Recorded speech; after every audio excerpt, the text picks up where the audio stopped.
Hi everyone, and thank you for coming and checking out my channel. I'm having a wonderful day and I'm watching the sun set. It's so beautiful. There's no clouds in the sky today, and I decided just to dedicate the whole day just being with the sun. And I want to talk to you all about something.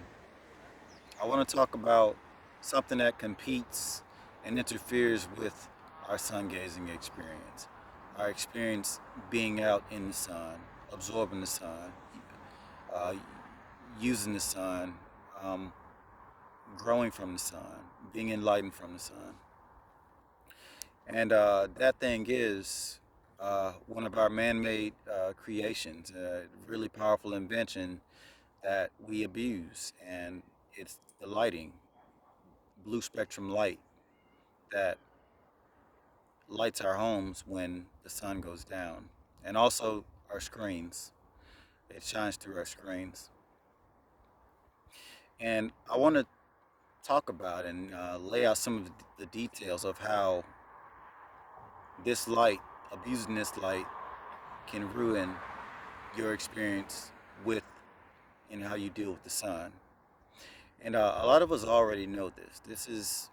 It's no big secret, but I want to talk about it and make it more real to you, because if if a person understands the details of something, then it's very hard for them to ignore it.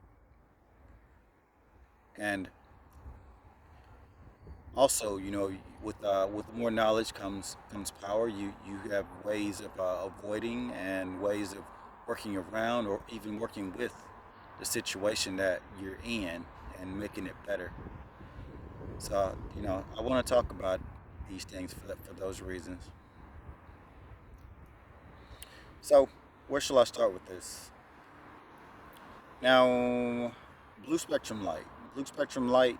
Uh, I'll just focus on, us looking at screens late into the night.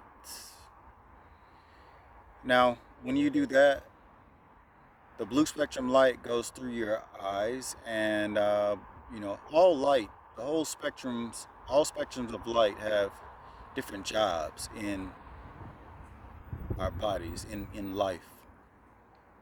And the blue spectrum light's job is to turn us on, to excite us. It's to turn the mind on, turn the brain on. And it also has different jobs throughout the body. Turn the body on too. The body and the mind, they're all one. So basically, blue spectrum light, it turns us on. Now, there's other spectrums of light that when you're looking at excessive blue spectrum light, you're getting just only that. And with the sun, you get a total package. You get a range from purple all the way to deep red. You have ultraviolet all the way to infrared light. And those spectrums on the end, that purple violet light and infrared light, those are the major healers for us. The whole spectrum is important in a package, but those ones on the end, that the violet and infrared, are major healers for us. Uh, the infrared, it it basically turns us on. It allows us to do things. It turns us on, and it's the most important part of the light spectrum, and it's 42% of our light spectrum that we get from the sun. So that goes to show you and tell you how important that it is. And you have the UV spectrum. It's a very small portion, but it's really powerful. It has a really huge job, and what it does, it regenerates us. It heals us.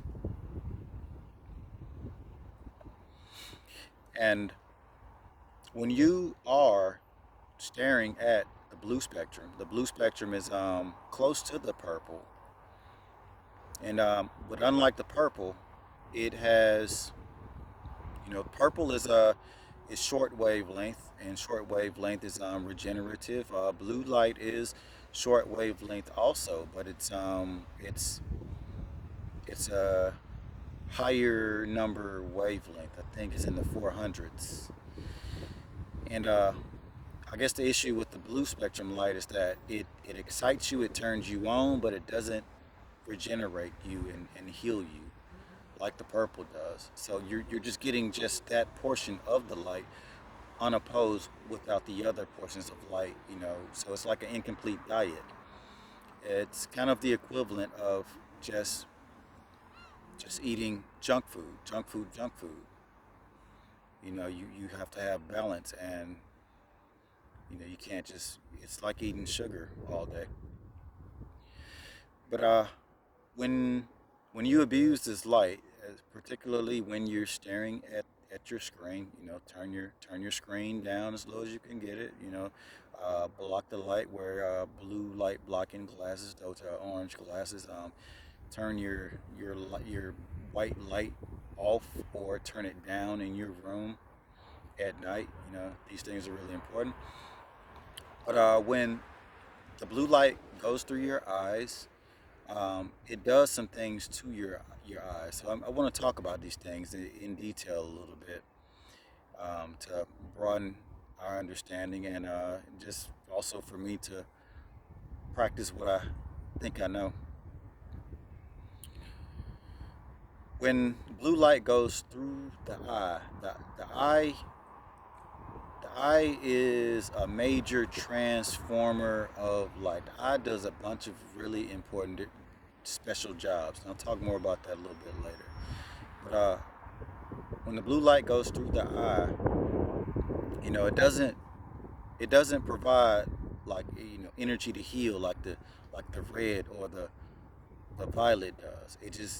It turns you on and it uses things up. And one part that it uses up in the eye is a constituent of the eye, really important. It's called DHA. DHA is pretty well known as fish oil or fish oil from fish oil, but we get it from green vegetables on land and in the sea. But it's in much higher concentration in animals that live in the sea. Now, the blue light really eats away at DHA, and you know, because the blue light doesn't provide any energy, it just basically uses without providing energy. It it eats away, it burns DHA from your eye. And the job for DHA, why DHA is important, is because it turns light into an electric current and turns electric current into light.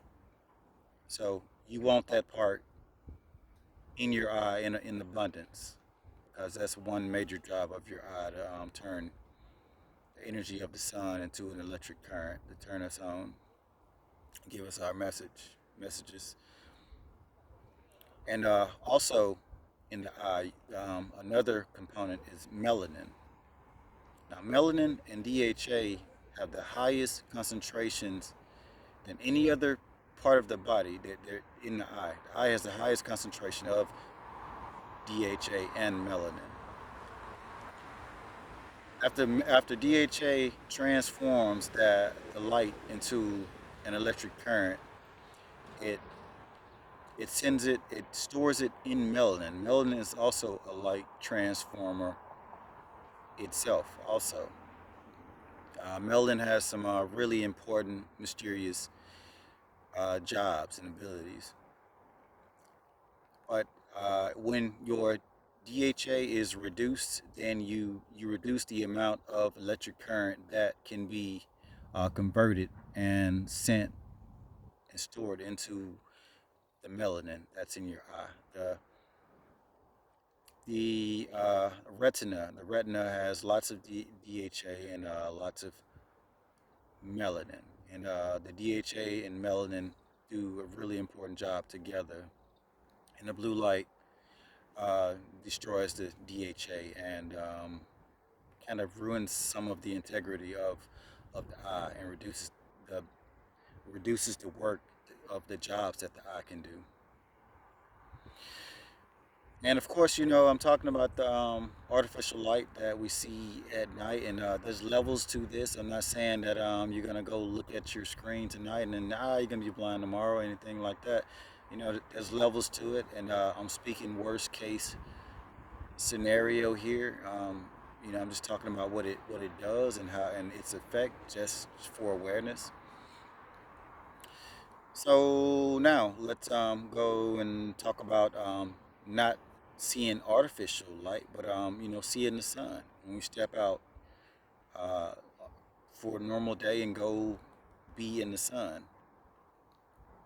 Now, if the integrity of your eye is ruined because of you abusing the fake lighting with the technology or whatever, and or the excessive lighting being inside. If you abuse that too much,